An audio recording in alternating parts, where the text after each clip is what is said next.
On parle économie avec vous et va-t-on bientôt se passer de banques ou de compagnies d'assurance, Nicolas Barré? Les géants de l'Internet sont en train de s'infiltrer là tout doucement dans les métiers de la finance et c'est l'avenir de tout un pan de l'économie qui est menacé. Oui, vous connaissez le jeu de Go, Thomas. Hein. C'est Oui. ce jeu de stratégie qui consiste à encercler l'adversaire jusqu'à ce qu'il ne puisse plus bouger.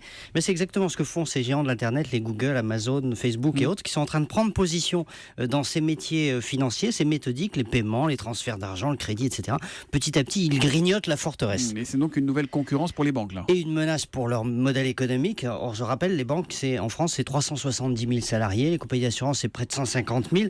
Quand le patron d'AXA dit nos concurrents de demain, c'est Apple ou Facebook, c'est pas une formule. Les géants de la tech rivalisent avec ces banques et ces assureurs parce qu'ils ont accès à une foule de données sur chacun d'entre nous. C'est une mine d'or. Et c'est tout un pan d'activité qui pourrait donc basculer des banques vers ces géants d'Internet. Est-ce que les banques jouent à se faire peur ou est-ce qu'ils peuvent vraiment remplacer les banques? Pas du jour au lendemain, évidemment.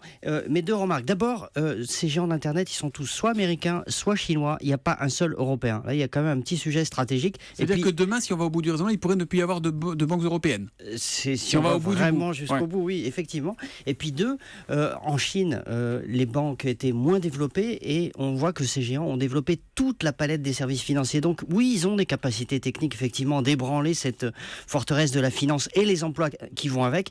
Et l'enjeu, croyez-moi, est beaucoup plus lourd que l'avenir d'une usine de locomotives. Merci beaucoup les éditorialistes. À demain matin.